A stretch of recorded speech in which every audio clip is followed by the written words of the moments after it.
한동훈 일당들의 반항, 저항이라는 말도 좀 사치스럽죠. 이건 거의 땡깡입니다. 한 서너 살짜리 애들, 그저 떼쓰고 우는 것밖에는 할 수 없는 애들 수준의 행태들이에요. 친한 게 일제히 언론에서 당협위원장 25명이 반헌법적 당동혁 대표직 사퇴하라고 입장 발표를 했다.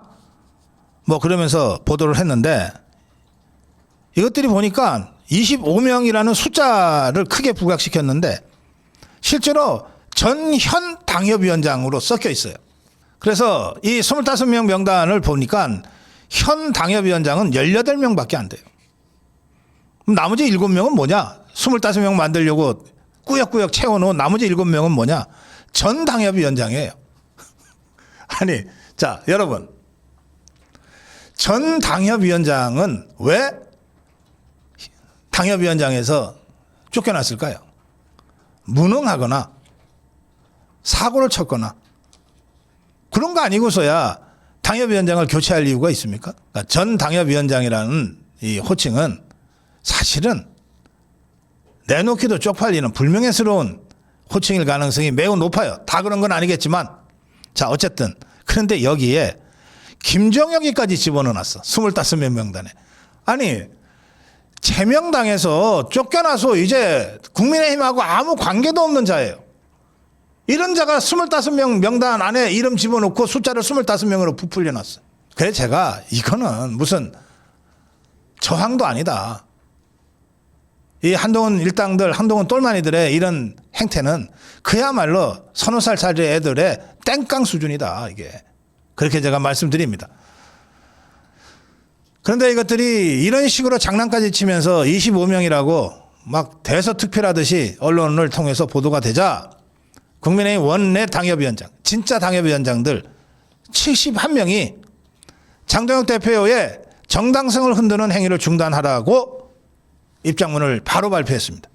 자격 없는 자들 당원 모욕하지 말고 당을 떠나라. 그런데 이 71명의 이 입장문에 추가로 나도 동참하겠다고 당협위원장들, 원내 당협위원장들이 나서고 있어서 현재까지는 75명으로 늘었다고 합니다. 이들은 이 25명에 대해서 이렇게 지적합니다. 이들의 공통점은 당원들의 간절한 눈빛을 외면한 채 당이 어렵다고 비겁하게 당협회 현장을 버리고 도망쳐 놓고 방송에 나가서는 전직 당협위원장이네 전직 최고위원이네 하는 등으로 당의 이름을 팔아서 돈벌이 하거나 따뜻한 양지만 쫓으며 희생이라고는 한 번도 해본 적이 없는 자들이 대부분이다. 이들이 제명된 한 인사 한동훈을 얘기합니다. 와의 연대를 통해서 당의 정당한 질서를 부정하고 당을 분열주의로 끌고 가는 심각한 해당 행위를 반복하고 있다. 이는 단순한 의견이 아니라 당원 주권을 무시하는 분열 행위다. 이렇게 강력하게 비판하고 장동혁 대표를 강력하게 지지하는 입장문을 발표했습니다. 이들의 입장문의 핵심 내용은 이렇습니다. 첫째, 장동혁 대표는 115만 당원의 지지와 신임을 받고 있는 합법적이고 정당한 지도자이다. 둘째, 이번 성명서에 이름을 올린 25명의 공통점은 당원들의 간절한 눈빛을 외면한 채 당이 어렵다고 비겁하게 당협의 현장을 버리고 도망쳐 놓고 방송에 나가서는 전직 당협위원장이니 전직 최고위원이 등으로 당의 이름을 팔며 돈벌이를 하거나 따뜻한 양질만을 쫓으며 희생이라고는 한 번도 해본 적 없는 자들이 대부분이다. 셋째, 이러한 일부 인사들의 분열 행위는 보수 진영의 혼란을 초래할 뿐 아니라 지방선거를 앞둔 시점에 국민의 신뢰를 해치는 결과를 낳는다. 지금 필요한 것은 개인적 이해관계에 갇혀 당을 분열시키는 것이 아니라 책임 있는 자세로 당의 안정과 통합을 지켜내는 것이다. 이에 우리는 다음 사항을 분명히 요구한다. 1. 장동혁 대표의 정당성을 흔드는 모든 행위를 즉각 중단하라. 2. 당협위원장직을 버렸거나 제명으로 자격이 없는 사람들은 당원들을 모욕하지 말고 즉시 당을 떠나라. 3. 현직 당협위원장은 당의 결정과 규율을 존중하고 내부 갈등을 유발하는 언행을 삼가라. 이와 관련해서 대자유총이 성명서를 발표했습니다. 장동혁 대표의 결단과 투쟁을 전폭 지지하며 보수 재건의 단일 대우를 선포한다. 우리는 분명한 원칙과 책임 있는 결단으로 시대의 질문에 단호하고도 간결하게 응답한 장동혁 당대표의 공식 입장을 적극 환영하며 전폭적인 지지 의사를 표명한다. 우리 자유파 국민과 당원들이 느껴온 실망과 좌절감의 본질은 명확했다. 싸워야 할 순간에 침묵하고 진실 앞에서 비겁하게 물러선 정치가 반복되었기 때문이다. 그러나 장동혁 대표는 달랐다. 장동혁 대표는 논점을 회피하지 않았으며 법치와 정치적 책임의 본질을 정면으로 돌파하며 대한민국 보수 정당이 가야 할 명확한 이정표를 제시했다. 이제 보수는 다시 싸울 것이며 우리 모두의 단합된 힘으로 보수 대결집에 성공하면 물론 우리는 끝내 승리할 것이다. 이젠 말이 아니라 행동의 시간이다. 장동혁 대표가 자신의 모든 정치 생명을 걸고 보수의 가치를 수호하기 위해 행렬에 선봉에 섰다. 그런 그를 우리가 지키지 못한다면 이 땅의 자유민주주의도 지켜낼 수 없다. 이에 대한민국 자유 유튜브 청년협회 대자유총은 우리 내면 한 구석에 슬그머니 자리 잡으려고 하는 패배주의를 과감하게 걷어내고 장동혁 대표의 굳건한 리더십 아래 대한민국 자유우파와 보수 재건 그리고 자유대한민국 수호를 위한 대장정의 길에 나서고자 하며 그 투쟁의 길에서 장동혁 대표와 끝까지 함께 할 것이다. 이정현 공관위원장이 욕먹을 각오돼 있다. 현직도 기준 비달 시에는 교체하겠다는 입장을 분명히 밝혔습니다. 줄세우기 없는 공천, 억울한 탈락이 없는 룰, 능력 있는 신인에게는 열린 문, 현역도 경쟁하는 구조. 이것이 이번 공천의 핵심이다.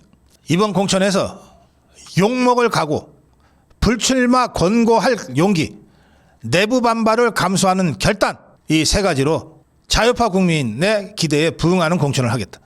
공천권은 누구에게도 없다. 당대표도 없다. 시도당 위원장도 없다. 국회의원도 없다. 당협위원장도 없다. 공관위원장.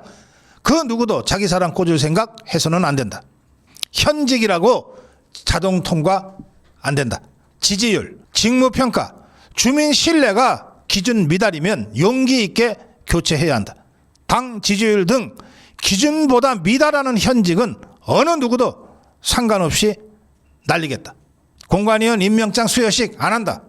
그거 할 시간 있으면 정치혁신을 더 해야 한다. 정치혁신 선언식으로 대체하겠다. 나는 중앙당에 기댈 것도 없고 빚진 것도 없는 사람이다. 다선이든 초선이든 욕먹은 짓 하면 다 공개하고 엄중 경고하겠다. 그러면서 한동훈 똘마니들이 지금 공관위원 두 사람에 대한 시비를 걸고 있는데 그중에 한 사람 김보람 서경대 교수 과거에 2002년 대선 때 이재명 캠프에 잠시 몸담았다는 이유로 시비를 걸고 있는데 공관위가 공식 입장을 냈습니다. 그거 공관위원으로 일해달라고 제안하는 과정에서 이미 다 확인한 사안이다. 그리고 탈당한 상태라는 점도 확인했다. 정치권의 소신에 따라서 당적 옮긴 사람 중용하는 거가 뭐가 문제냐. 또 황수림 변호사 2019년에 이재명 선거법 재판에 참여한 변호인 출신이라고 또 시비를 걸고 있는데 황수림 변호사 2021년에 국민의힘에 당원 가입한 이후 민주당 관련 사건을 일절 수임하지 않았다. 뭐가 문제냐. 이정현 위원장이 그 야상이라는 옷을 입고 공관위원장 나타났어요. 야상은 야전상이라는 이제 군대 용어인데요. 우리 군인들이 밖에 갈 때 이렇게 입는 옷 있잖아요. 잠바처럼 생긴 국방색. 그걸 가지고서 또 이 시비들을 걸었나 봐요. 그러자 이정현 위원장 제가 20일 날 입은 야상이 매를 맞고 있다고 하면서 한동훈 똘마니들 일부가 강성 보수 유튜브 고성국 씨가 체제 수호 전쟁에 참여하는 한 우리는 우리의 총사령관 장동혁 대표를 끝까지 믿고 따라야 한다고 말한 직후에 이정현 공관위원장이 군복 차림으로 나타난 것은 총사령관을 따르겠다는 의지 아니냐라고 시비를 걸면서 공격을 하고 있다. 고 하면서 나 이 차림 지방선거 끝날 때까지 입고 다니겠다. 이 옷은 위기의 현장에 뛰어드는 사람이 입는 작업복이다. 구찌니 피에로 가르땡이니 이런 거 아니다. 재래시장에서 5만 원 주고 샀다. 당도 어렵고 국민도 어려울 때 일하러 온 사람이 양복보다 작업복이 더 어울린다고 생각해서 입고 있다. 이걸 가지고 계엄 운운하는데 뻥도 그 정도면 병이다.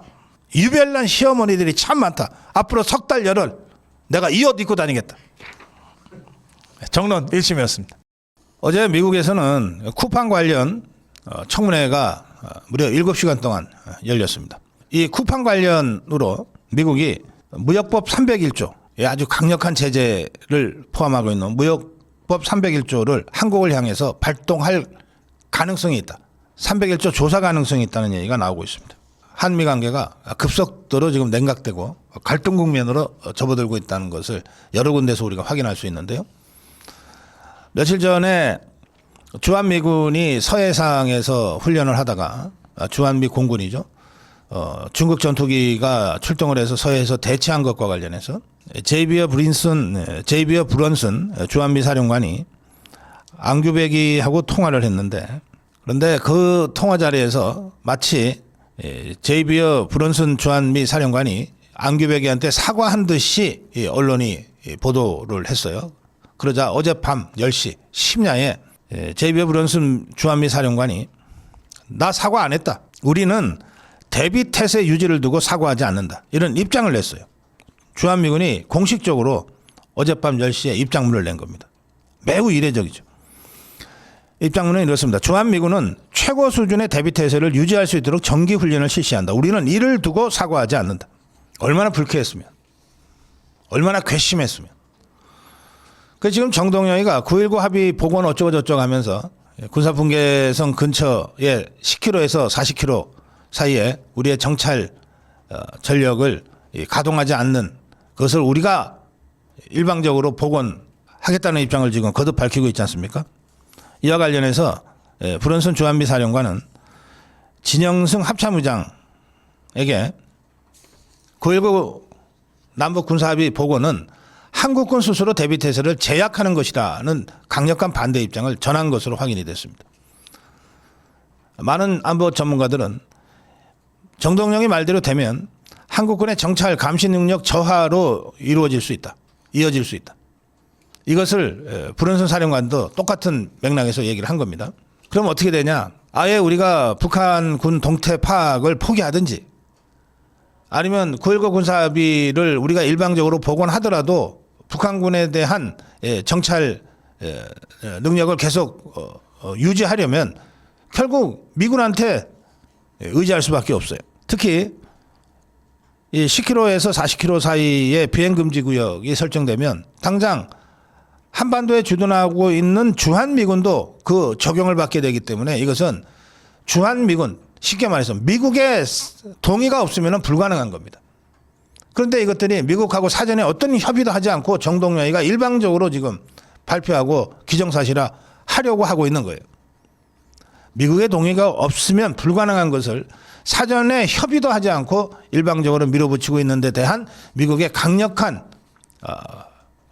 불만과 비판이 이런 형태로 나오고 있는 겁니다.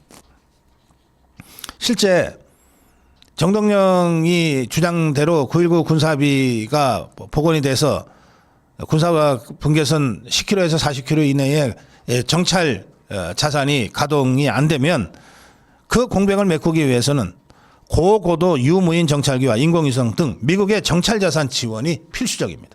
정동영이 말대로 되면 최전방에 북측 최전방에 남한 우리 대한민국을 노리고 배치되어 있는 북한군 4군단, 2군단, 5군단, 1군단의 후방을 전혀 들여다볼 수 없게 되는 겁니다. 그런데도 이것들이 하겠다고 먼저 언론 플레이를 시작한 겁니다. 네, 정론 1심이었습니다. 네, 첫 번째 정론 1심은 우리 대자유청이 공동으로 여론조사한 여론조사 내용 발표입니다. 저희가 2주 내지 3주에 한 번씩 이제 공동으로 여론조사를 합니다. 그리고 3월 이후에 본격적으로 지방선거 국면이 전개가 되면 매주 한 번씩 여론조사를 계속해서 민심의 추이를 여러분께 전해드리려고 지금 계획하고 있습니다. 이번에 진행된 정치사회 현안 여론조사요. 도표와 함께 여러분께 설명드리겠습니다. 먼저 조사 설계입니다. 전국 만 18세 이상 남녀 1,004명을 대상으로 한 조사고요. 표본 오차는 플러스 마이너스 3.1%포인트입니다. 그리고 무선 RDD를 이용한 ARS 여론조사입니다. 조사 기간은 2026년 2월 21일부터 22일 이틀간 진행됐습니다. 한국여론평판연구소가 조사를 담당했고요. 이 내용은 중앙선거여론조사심의위원회 여심위 홈페이지에 가시면 여러분들이 더 자세하게 보실 수가 있습니다. 이 여론조사 기간과 관련해서 저희가 민심을 이를테면 설 민심을 조사하고 싶다. 그러면 설 연휴 전에 해야 되겠습니까? 후에 해야 되겠습니까? 설 연휴 전에 해놓고서 설 민심이라고 보도하는 언론들이 적지 않아요. 그거 다 웃기는 얘기죠. 설 민심을 하려면 설 민심이 지난, 설이 지난, 설 연휴가 지난 후에 조사를 해야 설 민심이 나오지 않습니까? 마찬가지로 오늘 제가 발표할 이번 여론조사는 윤석열 대통령 이른바 내란 형사사건 1심 재판에 대한 국민 여론을 조사하는 것이 핵심이었습니다. 그래서 지난 2월 19일 1심 판결이 나고 난 다음에 이틀 정도 지나서 그것을 어느 정도 우리 국민들이 좀 받아들이고 이해한 상태에서 조사를 했기 때문에 날짜가 2월 21일, 22일 이틀간 진행이 된 것이고요. 이런 식으로 저희들이 2주에 한 번 또는 3주에 한 번 조사 기간을 적절하게 배분해서 한다는 걸 여러분들이 이해해 주시면 좋겠습니다. 먼저 정당 지지도 조사입니다. 더불어민주당과 국민의힘은 43대 37로 오차 범위 안에 혼전을 벌이고 있습니다. 저희가 오차 범위가 플러스 마이너스 6.2%, 플러스 마이너스 3.1%니까 합치면 6.2%가 오차 범위 아닙니다. 지금 저 조사는 6% 차이 아닙니까? 그러니까 오차 범위 안에 있는 것으로 간주됩니다. 그래서 1위, 2위가 의미가 없다. 오차 범위 안에 혼전을 벌이고 있다. 이렇게 보도하는 것이 타당합니다. 그다음에 이제 핵심이 되는 윤석열 대통령 1심 선고와 관련해서 이게 공정한 판결이다. 공정한 판결이다. 아니다. 법리와 증거가 미흡한 정치적 판결이다.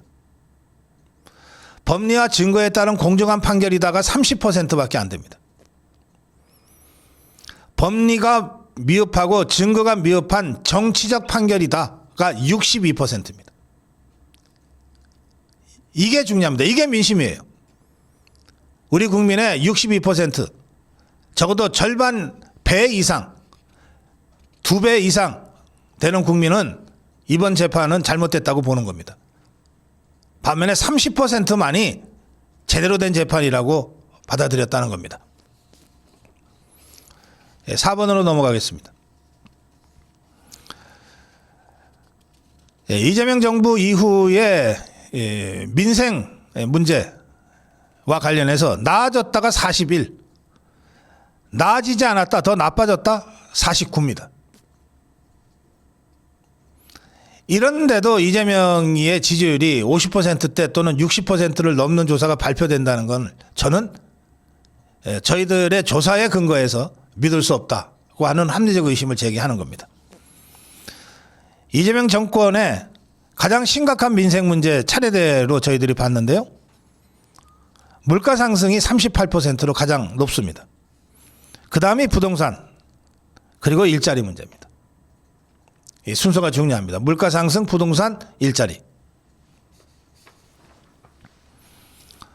이걸 우리 국민들이 심각하게 보고 있기 때문에 이번 6.3 지방선거에 임하는 국민의힘과 우리 자유파 입장에서는 바로 물가 상승 문제와 부동산 문제, 일자리 문제를 주요한 이슈로 이재명 정권, 종북주사파 정권을 비판하고 공격해야 된다는 주장을 할 수 있는 겁니다. 그다음에 저 더불어민주당 종북주사파 이재명 개딸 권력이 강행하고 있는 재판 소원제에 대해서 찬성이 38, 반대가 47. 반대가 47입니다. 다음 배현진 징계에 대해서 적절했다 43, 부적절했다 35. 배현진이를 굳이 조사 대상에까지 넣어야 되는지에 대해서 좀 논란이 있었습니다만 어쨌든 한동훈이하고 김정혁이는 끝났으니까, 쫓아내는 걸로 끝났으니까, 그리고 지금 현안이 되고 있는 징계 문제가 배현진 징계니까 이 문제에 대해서 조사를 했는데 적절했다가 43입니다. 정당 지지도 관련해서 중요한 부분만 제가 짚어드리겠습니다. 18세에서 1230 세대, 1230 세대에 있어서는 국민의힘이 18, 29세에서는 50% 지지입니다. 30대에서는 41% 지지입니다. 19세, 18세에서 29세, 1020 세대에서는 더불어민주당은 18밖에 안 나와요. 18대 50입니다. 젊은 청년 세대에서 압도적으로 국민의힘 지지가 높습니다. 30대에서도 민주당이 36이고 국민의힘이 41입니다. 또 부울경, 자꾸 부산이 불안하다 위험하다 하시는데 부울경에서도 국민의힘은 44, 민주당은 36에 불과합니다. 그리고 저희들이 가장 중요하게 생각했던 윤석열 대통령 1심 선고 관련해서요. 아까 오세훈이가 뭐라 그랬냐면 이 오세훈 관련 기사를 MBN이 내면서 중도층, 젊은층 표심에 민감한 서울 선거를 앞두고 오세훈이가 뭐 이렇게 하고 있다. 장동혁 비판하고 있다. 이런 취지로 기사가 나왔는데 내가 이 언론사와 오세훈이한테 제가 분명히 가르쳐 주겠습니다. 윤석열 대통령 1심 선고가 공정했다와 잘못됐다. 정치적 판결이었다는 비율이 여기 젊은층 표심 강조하니까 18세에서 29세 사이에는 공정했다가 28, 미흡했다, 정치적 판결이었다가 65입니다. 자, 그러면 젊은층 표를 얻으려면 어떻게 해야 되겠어요? 법리와 증거가 미흡한 정치적 판단, 정치적 재판이었다고 비판해야 될 거 아닙니까? 그래야 젊은층이 올 거 아니에요. 30대도 공정한 판결이었다가 32, 미흡한 정치적 판결이었다가 62예요. 자, 1230 세대 젊은 청년표를 얻으려면 어떻게 주장해야 됩니까? 이거 잘못된 정치적 판결이었다고 비판해야 되지 않아요? 서울시장 뭐 한다면서. 자, 지역적으로 보겠습니다. 서울. 공정한 판결이었다가 29밖에 안 돼요. 반면에 정치적 판결이었다. 증거와 법리가 미흡한 정치적 판결이었다가 63이에요. 서울시장 되려면 1심 재판을 강력하게 비판해야 된다는 거예요.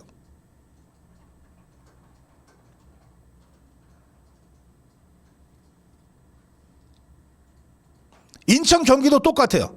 인천 경기 지역도 공정한 판결이었다가 28, 잘못된 정치적 판결이었다가 63입니다. 부울경 공정한 판결이었다가 26, 잘못된 정치적 판결이었다가 68이에요. 자, 서울시장 되고 싶고 경기지사 되고 싶고 인천시장 되고 싶고 부산시장 되고 싶은 자유파 후보들 어떻게 해야 되겠어요? 지기현의 1심 판결을 강력하게 비판해야지. 그래야 유권자들의 지지를 받을 거 아니에요. 또 더불어민주당에서조차 공정한 판결은 43밖에 안 나와요. 법리와 증거가 미흡한 정치적 판결이 52가 나와요. 물론 여기에는 왜 사형 안 때렸냐? 그거 대답한 사람들도 있겠죠. 그럼 국민의힘 쪽은 어떠냐? 공정한 판결이었다 12밖에 안 나와요. 79%의 압도적 다수가 이거 정치적으로 잘못된 판결이었다고 대답하고 있어요. 그러니까 오세훈, 이 미흡한 정치적 판결 이기 때문에 1심은 1심일 뿐이다 라고 한 장동혁 대표를 공격하려면 탈당을 해. 아니면 더불어민주당으로 가. 자, 여기 중도 표심이라고 그랬어요. 그 이념 성향 보겠습니다. 그 다시 그 표 보여주세요. 나는 보수라고 대답한 분들의 22%만 공정한 판결이라고 그러고 72%는 미흡한 정치적 판결이라고 대답합니다. 그럼 중도는 어때요? 나 중도라고 답변한 분들 그 중에서도 공정했다는 건 37밖에 안 돼요. 나 중도라고 생각하는 사람들조차, 나 중도라고 답변한 국민들조차 58%는 법리와 증거가 미흡한 정치적 판결이라고 생각하고 있어요. 자, 과연 중도 표심과 젊은 층 표심을 얻어서 시장이 되겠다, 도지사 되겠다 하는 사람들, 이 1심 판결에 대해서 어떤 입장을 취해야 됩니까? 세상이 어떻게 돌아가는지도 모르고 민심이 어떻게 돌아가는지도 모르고 그냥 지 생각대로 앵무새처럼 중도가 뭐고 젊은 층이 뭐고 이런 경향들은 전체적으로 모든 항목에서 다 의미 있게 나옵니다. 재판 소원제에 대한 찬반에서도 1230 세대의 압도적 반대가 확인이 됩니다. 또 30대에서 배현진 징계 45%가 적절했다. 부적절했다는 27밖에 안 돼요. 적어도 저희 대자유청의 여론조사는 특정 결론을 유도하기 위해서 질문항 퀘스천에어 장난치지 않습니다. 조사돼서 나온 숫자를 손대지 않는 건 뭐 너무나 당연하죠. 이게 민심이에요. 윤석열 대통령의 1심 선고가 법리와 증거가 미흡한 정치적 판결이었다. 62%의 이 민심을 따라가야 승리할 수 있다. 장동혁 대표는 바로 그 민심을 대변하고 있는 것이다. 주호영이가 TK 행정통합이 안 되면 탈당 혹은 의원직 사퇴하겠다고 그랬는데 이렇게 좋은 소식이. 자, TK 행정통합 이거 광주 전남 행정통합만 엄청난 이 예산을 퍼부으면서 하기가 좀 그러니까 끼워넣기 한 거거든요. 그러니까 대구 경북의 그 국민들은 뭐 좋다 그러면 광주 전남 통합 수준으로 그러면은 예산을 지원해라. 광주 전남 지역에 갖다 주는 특혜만큼은 대구 경북에도 줘라. 이렇게 요구했는데 그걸 저것들이 안 들어주고 있거든요. 그래서 안 되는 거예요. 그래서 안 되는 겁니다. 그래서 우리가 들 일이 설 일이 뭐이냐. 그래서 제일 먼저 손을 뺀 게 대전, 충청, 남도입니다. 거기는 아예 김태흠 지사, 이장우 시장이 나서서 반대하고 있지 않습니까? 그러니까 이번에 아예 처리가 안 됐어요. TK 행정통합도 그런 거거든요. 그런데 갑자기 주호영이가 여기에 지 정치 생명을 걸겠다고 TK 행정통합 안 되면 탈당 혹은 의원직 사퇴하겠다고 선언을 한 겁니다. 두 가지 계산이 있는 것 같아요. 주호영이가 아무 생각 없이 이런 짓 할 자가 아닙니다. 잔대가리가 엄청 발달되어 있는 자거든요. 아주 이게 잔머리가 돌아가는 게 보여요. 두 가지 계산이 있다. 이 대구시장 출마 선언을 했는데 3등 하잖아요. 지금 이진숙 1등, 뭐 여러 여론조사가 추경호 2등, 주호영 3등이거든요. 이게 완전 쪽팔려 버린 거지. 대구에서도 그 강남 3구에 해당되는 수성구에서 국회의원을 6번이나 하고 지금 국회부의장 하고 있는데 무관의 이진숙한테 형편없이 지금 지고 있거든요. 최근 여론조사가 다 그렇습니다. 이게 집단의 출구 전략이 필요한데 이걸 TK 통합이라고 하는 걸 갖다가 붙여서 이렇게 한 것 같아요. 두 번째는 이게 좀 더 교활합니다. 뭐냐? 주호영이가 6선 국회의원을 하고 국회부의장을 하면서 대구만 돌아다녔겠어요? 경북 지역도 두루두루 돌아다녔어요. 그래서 대구 경북이 통합이 되면 대구 출마 예정자, 대구시장 출마 예정자와 경북 도지사 출마 예정자들이 다 한꺼번에 통합을 해야, 경선을 해야 되잖아요. 그러면 지가 제일 유리하다는 거예요.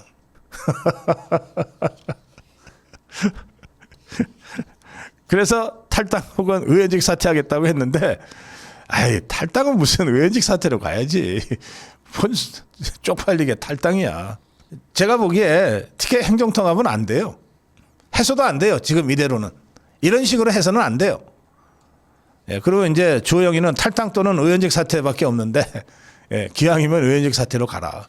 한동훈이가 내일이군요. 내일 무슨 서문시장 간다고 대구에. 그러면서 무슨 관광하러 갑니까? 무슨 저 관광객 모집하듯이 뭐 전국에서 버스를 뭐 대절해서 뭐 그렇게 하고 있어요. 가짜지도 않아요. 보면 하는 짓이. 근데 여기에 배현진이, 박정훈이, 뭐 정성국이 뭐 이런 자들 한 10명 안팎의 국민의힘, 난 더불어민주당 의원인 줄 알았네. 아니 지금 당에서 쫓겨난 한동훈이랑 같이 동행하겠다는데 더불어민주당 의원들이면 이해가 되는데 어떻게 국민의힘이 그러냐고요. 배현진이, 박정훈이, 정성국이 같은 한 10명 안팎의 의원들이 동행하겠다고 공개적으로 입장 표명을 했어요. 그러자 옳다 좋다. 제명당에서 쫓겨난 한동훈이를 쫄쫄 따라다니는 국민의힘 국회의원이라면 이게 국민의힘 국회의원 자격이 있냐. 그래서 바로 윤리징계를 청구할 예정으로 있다고 원외 당협위원장 협의회가 공식 발표를 했어요. 지금 이 배현진이는 3월 1일부터 당원권 1년 정지 징계가 시작되는데 그러면 이제 가중처벌 받겠네. 이재명이가 경자유전이라고 하는 것을 들고 나왔어요. 경자유전은 사실은 고대부터 내려오던 이 토지제도의 근본입니다. 경자유전. 농사 짓는 사람이 땅을 가져야 한다 이거예요. 농사 짓는 사람이 농지를 가져야 한다. 그런데 이게 이 중세 봉건제 시대의 경자유전이라고 할 때 유자는 사용권을 얘기하지 소유권을 얘기하는 게 아닙니다. 여전히 그 당시에 경자유전 원칙을 강조하던 당시에도 땅은 전부 다 국가 소유, 임금의 소유였어요. 황제, 왕의 소유였어요. 지금은 그게 아니잖아요. 그래서 정말 철진한 이 수세기 전에 경자유전이라고 하는 걸 들고 나와서 지금의 농지 강제 매각을 얘기하는 이 이재명의 사고방식은 도대체 이게 어느 시대를 사나 할 정도로 아주 한심한 수준입니다. 그런데 이재명이가 얘기하기를 경자유전의 원칙을 이해하지 못하고 농지 강제 매각하라는 나의 지시를 두고 공산당 운운하는 분들이 있다. 그러면서 그럼 이승만 대통령이 빨갱이냐? 뭐 이런 하여튼 좀 어떻게 이런 식으로 논리가 이렇게 막 꽁충꽁충 뛰어다니는지. 자, 이렇게 되자 좋다. 그럼 농사 짓지 않는 사람은 농지 가지면 안 된다. 쉽게 얘기해서 자 그렇게 그러면 원칙을 잡고 한번 들여다보자. 그러면 지난번 이재명 정권이 정권 탈취한 후에 진행한 청문회에서 구윤철이 경제부총리입니다. 한성숙이 중소벤처기업부 장관입니다. 정동영이 통일부 장관입니다. 정은경이 보건복지부 장관입니다. 이 자들 전부 다 농지 투기 의혹이 불거졌던 자들이다. 이 자들부터 그러면 제대로 조사하고 처리해라. 그런데 진짜로 심각한 것은 정원호입니다. 이재명이가 잔뜩 띄워서 지금 저 좌파들 중에서는 서울시장 지지율 1위로 나오는 정원호. 국민의힘이 논평을 했어요. 강제매각 추진 1호 대상이 정원호다. 박성훈이가 직접 마이크를 잡았습니다. 정원호는 생후 4개월 만에 전라남도 여수의 논 38평을 증여받았고 2살 때에 밭 599평을 증여받았다. 공시 자료에는 0세 때 논을 매매한 57년 경력의 영농인인 것처럼 기재돼 있다. 그런데 86년에 고등학교를 졸업하고 여수를 떠나 서울로 올라온 그가 국회의원 보좌관 성동구청장 지내면서 여수 가서 농사를 직접 지었을 리가 만무하지 않느냐. 이렇게 강력한 비판 논평을 했어요. 그러자 정원호가 페북에다가 대통령의 농지 투지 근절 의지를 저에 대한 함량 미달 정치 공세로 이용한 데 유감이다 하면서 농지법은 94년에 제정됐고 96년 이전 취득 농지에는 처분 의무나 소유 제한이 소급 적용되지 않는다. 지는 그 전이다 이 말이죠. 근데 이재명이는 94년을 얘기한 게 아니에요. 수천 년 내려온 경자유전 원칙을 갖고 얘기했다니까. 지를 그렇게 띄운 이재명이가 무슨 소리를 했는지도 제대로 모르고 지는 법 안 하겠다. 저는 이 정원호보다 먼저 이 조치를 취해야 될 자가 하나 더 있다고 생각합니다. 문재인이죠. 이자도 저 양산에 뭐 내려가서 뭐 할 때 농사 지었다, 농사 지을 것이다. 그게 아스팔트 아니에요 지금. 국민의힘은 문재인이가 11년간 영농이인으로 기재되어 있는 문제와 관련해서 2021년에 이미 이런 논평을 냈습니다. 그 농지라는 땅의 상당수가 도로다. 아스팔트 위에서 어떻게 농사를 짓는지 좀 설명을 해달라. 서울에서 400km나 떨어진 곳에서 이 문재인이가 취임 후 얼마나 농사를 지었느냐. 문재인이가 어떻게 농사를 지었느냐. 문재인이가 직접 농사 지은 게 아니라면 농지법상 어떤 조항에 근거해 누가 영농을 한 것이냐. 이재명이가 혹시 문재인을 겨냥해서 경자유전 얘기를 했나? 어설프게 알면 이런 일이 벌어집니다. 여러분, 몇 달 전에 서울시당위원장 선거가 있었고 그때 이 배현진이라는 자하고 조정훈 의원이 경쟁을 했다가 정말 근소한 차이로 조정훈 의원이 떨어졌어요. 그래서 이제 배현진이가 서울시당위원장을 이제 하게 됐는데, 근데 그 배현진이가 지금 3월 1일부터는 이제 당원권이 정지됩니다. 그러면 이런 경우 위원장이 없잖아요. 이런 경우를 사고당협이라고 얘기하고 사고시당이라고 얘기합니다. 그런데 이렇게 이제 사고가 난 시당의 경우에 그 대책이 필요하잖아요. 세 가지 방법이 있어요. 하나는 선거를 다시 하는 겁니다. 근데 지금 6.3 지방선거가 100일도 안 남은 시점에서 서울시당 선거를 할 상황이 됩니까? 그럼 두 번째 방법이 뭐냐? 직무대행하는 거예요. 위원장이 사고니까 부위원장들이 있거든요. 근데 이 부위원장들이 전부 배현진이 똘마니들이야. 그것들한테 맡겨서야 되겠어요? 마지막 방법이 뭐냐? 그냥 사고당부라고 규정하고, 그리고 이 경우에 당대표가 서울시당위원장을 다른 사람으로 임명하는 겁니다. 당대표의 권한 중에 하나입니다. 저는 서울시당은 사고당부가 확실하다.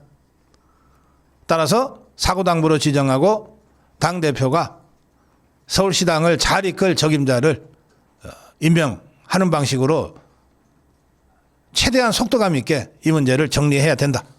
이렇게 생각합니다. 아마 국민의힘도 그런 방향으로 움직이고 있는 것 같은데, 이걸 가지고 이 족벌 언론들이 이게 오세훈 견제용이다. 아니, 오세훈이가 그 정도 거물이야? 정원우한테도 지는 자가? 참 소설도. 시당위원장 자리를 오래 비워둘 수 없죠. 선거를 앞두고. 네, 지도반 관계자는 이렇게 얘기합니다. 서울 선거는 국민의힘의 승패를 좌우하는 만큼 중앙당이 개입하지 않는 것이 이상하다. 네, 그런데 어제 이 배현진이가 장동혁 대표와 우연히 찍은 사진, 과거 사진, 그 사이에 뭐 둘이서 나란히 찍은 것도 아니에요. 보면 이 바닷가를 배경으로 정점식 의원이 가운데 있고 배현진이가 이쪽에, 장동혁 대표가 저쪽에 있는 사진을 올렸어요. 뭐 얼굴이 해맑던 장동혁은 어디로 뭐 있는. 그러다가 10분 만에 사진을 내렸어. 지난번에 그 우리 시민의 그 자녀 여자아이의 사진은 4일 동안이나 올려놓고 박제하면서 공격을 유도하더니 이 배현진이가 잘하는 게 하나 더 있네. 사진 갖고 장난치는 거. 여러분 뭐 배현진이의 배자만 나와도 이제는 여러분들 아주 구역질 난다고 하시는 분들이 너무 많으셔서 입증하겠습니다. 정론 일침이었습니다. 친일파 헌병 5장보다 더한 한딸들. 오늘 한돈이가 대구의 서문시장에 간다고 하죠. 뭐 배현진이를 비롯해서 이 한딸 국회의원들 뭐 10명 가까이가 함께 한다고 하고, 또 전국에서 이 서문시장으로 가는 이 한딸들을 태우고 갈 이 버스의 안내까지 뭐 SNS에 대대적으로 광고를 할 정도입니다. 제가 뭐 대구 시민들 서문시장에 우리 상인들께서 알아서 잘 응대해 주실 거라고 믿습니다. 그렇지만 이 상황을 보면서 제가 한 가지 좀 여러분들한테 경고 말씀을 좀 드리려고 합니다. 뭐 생각하기도 싫고 사실은 제가 이 논평하면서 이 한동훈이라는 이름을 얘기할 때 제가 참 굉장히 힘들어요. 이 구역질나는 걸 참고 지금 말씀을 드려야 되니까. 그렇지만 한번 예를 들어 보세요. 뭐 보겠습니다. 지금 어쨌든 이 한동훈을 지지하는 이 한딸들이 일부 있는 거 뭐 얼마인지는 모르겠습니다. 있는 거 사실인 것 같은데 그분들한테 제가 이렇게 말씀드리고 싶어요. 말도 안 되는 가정이지만 이재명이 대신에 한동훈이가 대통령 됐다고 한번 생각을 해봅시다. 그러면 이재명의 이 폭정과 독재보다는 좀 나을까요? 한동훈이가 대통령이 되면 윤석열 대통령은 감옥에서 풀려날 수 있었을까요? 그럴 거라고 혹시 한딸들이 생각할지 모르겠는데 절대 그렇지 않습니다. 이건 뭐 가정이니까 제 생각을 그냥 말씀드리는 건데요. 일제시대 때 일본군 헌병이 우리나라 전체를 강압 통치했습니다. 그때 일본군보다 더 악랄하게 우리 조선의 독립운동가들을 붙잡고 추격하고 고문하고 고문 끝에 아예 살인까지 저지른 자들은 거의 대부분 한국인 친일파 헌병 오장들이었어요. 뭐 별로 놀랍지도 않습니다. 왜냐하면 이게 우리나라만 그랬던 게 아니거든요. 어디서나 배신자 부역자들이 식민지 본국의 관리들보다 더 악독하고 더 흉악하게 자기네 국민들을 괴롭혔어요. 왜 그랬을까요? 이유는 간단합니다. 그래야 이 개노릇하고 종노릇하는 이 친일파 부역자들이 그래야 일본인 상관들로부터 인정받고 진급할 수 있었기 때문에 그렇습니다. 저는 뭐 이 일제시대 때 시게미스 오장, 한국인인데 일본 이름 썼던 이 오장이 직접 어떻게 항일 운동가, 독립운동가를 고문했는지 그것을 수뢰한 자료 같은 것들이 여기 많습니다. 제가 일일이 말씀드리지 않겠습니다. 우리가 상상할 수 있는 그 이상으로 잔혹하고 잔인하게 고문을 했는데 그 고문의 목적은 하루라도 빨리 주인인 일본군 상관으로부터 인정받고 한 계급이라도 더 빨리 진급하는 그 목적 때문이었어요. 지금 한동훈과 그 일당들이 하고 있는 행태가 바로 그렇습니다. 어떻게든 하루빨리 장도영 체제를 무너뜨리고 이재명으로부터 귀여움 받으면서 이재명이가 던져주는 빵 부스러기, 생선 찌꺼기 하나라도 더 주워 먹을까. 그러고 움직이는 거예요. 저는 뭐 한동훈과 그 한동훈을 수행한다고 하는 이 한딸 국회의원들에 대해서는 더 이상 이자들은 개전의 정도 없기 때문에 얘기하는 게 아닙니다. 아직도 한동훈의 실체를 모르고 한동훈이가 우파인 것처럼 착각하면서 한동훈을 지지하고 있는 이 자유파 국민들이 너무 불쌍해서 애절해서 제가 말씀드리는 겁니다. 눈을 뜨십시오. 제발 눈을 좀 뜨십시오. 그렇게 당하고도 아직도 속아 넘어가십니까? 대구 시민 여러분, 대구의 심장 서문시장에서 일하시는 우리 상인들께서 정말로 배신자 부역자들, 일본 오장들보다도 친일파 오장들보다도 더 흉측하고 사악한 저 한동훈과 그 일당들에게 진짜 자유우파의 힘이 어떤 것인지 오늘 제대로 좀 보여주시기 바랍니다. 네, 이정현 공관위원장, 현직 단체장들에게 길을 열어주는 결단과 헌신이 필요하다면서 자발적 불출마 선언을 강력하게 요청하고 나섰습니다. 정치는 자리로 완성되는 것이 아니라 내려놓을 때 완성된다. 공천 심사 이전에, 심사 공고 이전에 새로운 인재와 새로운 시대를 위해서 스스로 길을 열어달라. 그것이야말로 가장 큰 책임의 모습이라고 생각한다. 사실 지금 현역 단체장들은 뭐 광역 기초할 것 없이 우리 국민의힘 소속이 압도적으로 많은데 이들은 한 명 예외 없이 윤석열 대통령의 힘으로 당선된 사람들입니다. 특히 우리 자유파의 튼튼한 근거지인 영남권에서 단체장을 하고 있는 사람들은 더 말할 것도 없어요. 거기에는 재선 3선 단체장들이 수두룩합니다. 3선은 어차피 법에 의해서 다시 출마가 어렵습니다만 2번 하고 쉬었다가 또 2번 하는 네 번째 시장하는 오세훈이 같은 자들이 있습니다. 실제로 영남권에. 이들에게 새로운 시대를 위해서 진짜 좋은 후배 정치인들을 위해서 스스로 결단하고 헌신하라. 지금 우리에게 필요한 것은 용기와 헌신이다.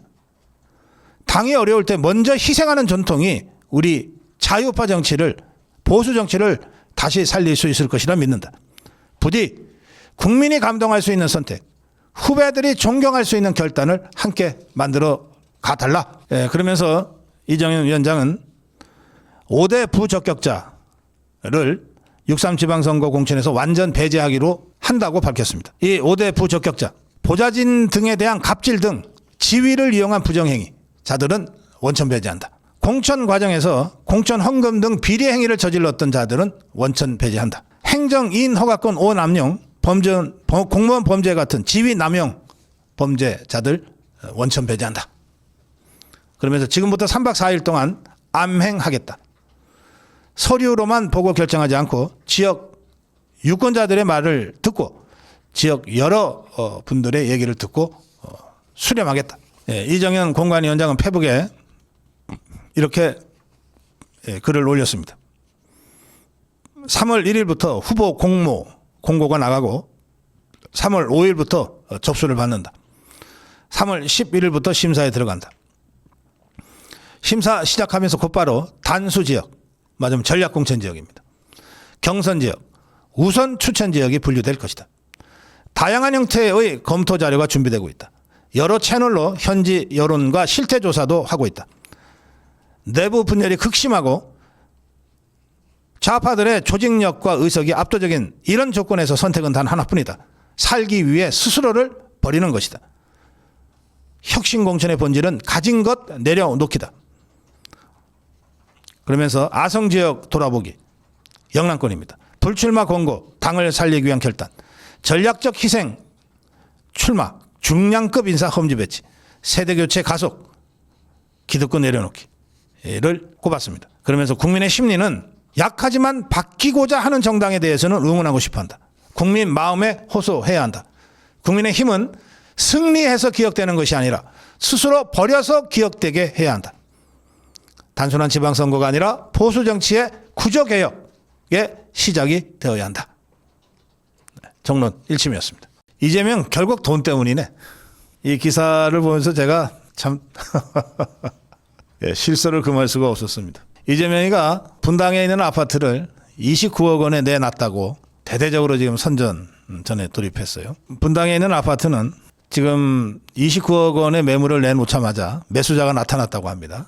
가계약을 했고 곧 계약을 체결할 예정이라고 하는데 호가에 비해서는 좀 낮고, 그러니까 이제 집을 팔 때 내놓는 가격은 호가라 그럽니다.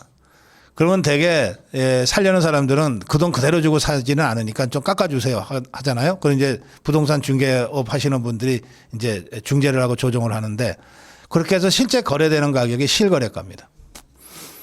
이 이재명의 아파트 29억은 호가에 비해서는 좀 낮지만 실거래가에 비교해서는 낮다고 할 수 없다. 제 돈 다 받고 판다는 거예요. 손해보고 파는 것은 아니다. 이 부동산 관계자의 말입니다. 그런데 이제 이걸 설명하는 대통령실 비서들의 얘기, 또 이재명이가 직접 한 얘기를 이렇게 쭉 한번 제가 먼저 전해드릴게요. 부동산 시장 정상화의 의지를 국민께 몸소 보여주겠다는 의도로 풀이된다. 뭐 이런 식으로 대통령실의 비서들이 이제 얘기를 시작했습니다. 부동산 시장이 정상화되면 임기 마치고 퇴임한 후에 집을 다시 사는 게 더 이득이라고 생각한 것 같다. 고점에 팔고 더 떨어진 가격에 사면 더 더 이득이 아니겠느냐라는 말씀을 하셨다. 이렇게 되어 있습니다. 또 이재명이는 이날 29억에 내놨다고 하고 난 다음에 X에다가 이렇게 썼어요. 개 눈에는 뭐만 보인다는 말이 있다. 아, 이재명이 눈에는 돈만 보이는 거예요. 그러니까 그렇게 설명하잖아요. 지금 고점이라서 지금 팔면, 그리고 나서 이 세게 부동산을 규제를 해가지고 결국 부동산 값이 떨어지게 만들면 그때 가서 내가 다시 집을 하나 사면 그거 돈 버는 것 아니냐. 이게 이재명의 말이고 이재명 밑에 있는 비서관들의 말이에요. 하긴 뭐 대선 떨어진 직후에 방산주 사가지고 재미 좀 봤다고 하는 이재명이니까 어떤 경우에도 손톱만큼 또 손해볼 짓은 안 하죠. 쥐가 그렇게 얘기하고 또 밑에 것들이 그렇게 얘기를 하면서, 그러면서 또 이재명이가 지 입으로 딴소리도 합니다. 뭐라 그랬냐. 돈 때문에 산 것이 아니듯 돈 때문에 파는 것도 아니다.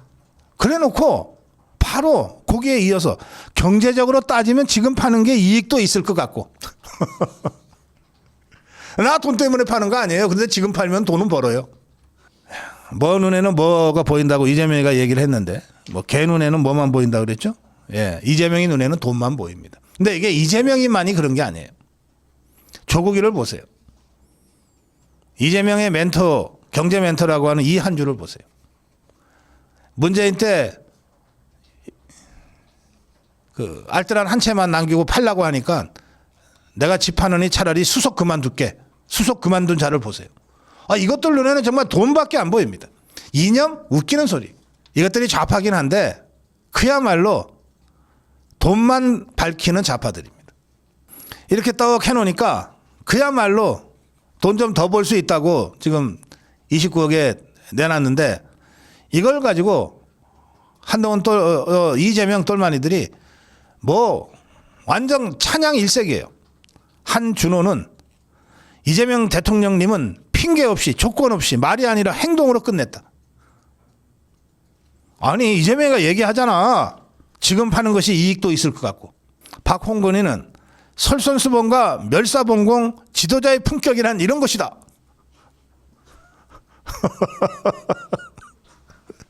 권칠성이 솔선수범을 보여줬다. 민형배 대통령님의 결단에 한없는 지지와 존경을 보낸다. 이런 진심 대통령 보유 국가가 자랑스럽다.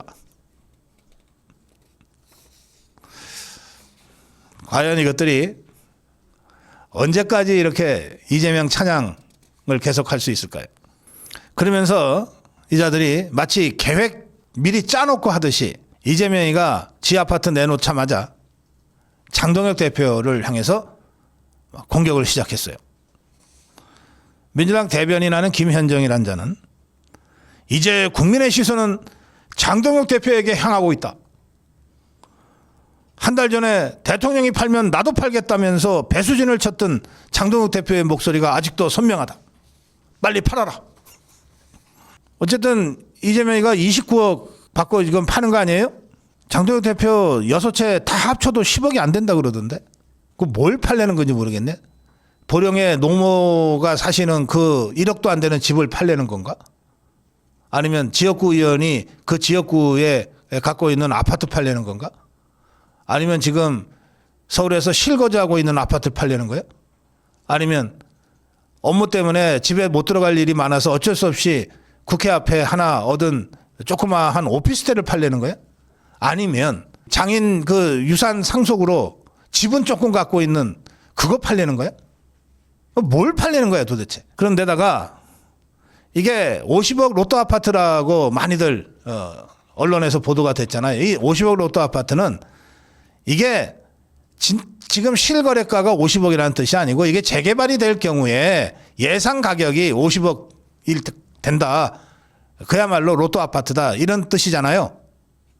이걸 가지고 50억이라고 했다. 뭐 이렇게 또 이 공격을 하는 좌파들이 있는 모양입니다. 이들에 대해서 김민수 최고위원이 페북에다 이런 글을 올렸어요. 민주당에도 그 김문수라는 이름의 국회의원이 있어요. 좌파 국회의원이. 이자가 그런 모양인데 김민수 최고위원이 이렇게 썼습니다. 민주당 김문수 의원님, 저 김민수도 고소하십시오. 혹 문해력에 문제가 있으신지요? 지금 이재명의 분당 집이 시세 50억이라는 게 아니라 재건축되면 50억까지 오를 수 있는 로또 아파트라는 것 아닙니까? 아, 민주당 하는 짓 진짜 골 때리네요.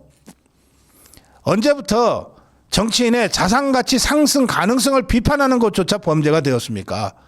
이젠 하다 야당 대표 입도 입틀막 재갈을 물리려 하십니까? 이런 페북글을 올리면서 약속이나 한 듯이 장도혁 대표를 향해서 정말 황당하고 거칠게 공격하는 더불어민주당 의원들에게 반격을 시작했습니다. 이런 상황에서 인재영입위원장 맡고 있는 조정은 의원이 조정은 의원답게 차분하지만 강단 있게 이재명을 향해서 공개 토론하자고 제안했어요. 조정은 의원은 이재명이 아파트를 판 것 때문에 분열의 정치가 더 심화될 것 같다고 하면서 분당 아파트 매각하겠다는 결정은 환영한다. 그러나 그거 하나 팔아놓고 오늘을 기점으로 가진 자를 적으로 삼는 분열의 정치가 더 극심해질까 두렵다. 갈라치기는 이재명의 단골 레퍼토리다. 집 가진 사람, 집 많이 가진 사람, 임대소득 많은 받는 사람을 악마화할수록 지지율을 올려서 선거에는 이길 수 있을지언정 역사의 냉엄한 평가를 피할 수는 없을 것이다. 고 하면서 다주택 잡겠다는 규제들이 서울의 똘똘한 한 채로 모든 수요를 집중시켰고 임차인 보호하겠다는 법들 때문에 전세가 없어지고 시민들은 비싼 월세로 내몰렸다. 거래세는 낮추지 않고 보유세만 올리는 것은 시장 정상화가 아니라 가진 자 때리기라는 낡은 정치 기술에 불과하다. 고 하면서 이재명에게 공개 토론을 제안했습니다. 과연 어떤 것이 올바른 부동산 정책인지 공개 토론하자. 이재명이가 나설 수 있을까요? 상대가 조정훈인데. 네, 정론 일침이었습니다.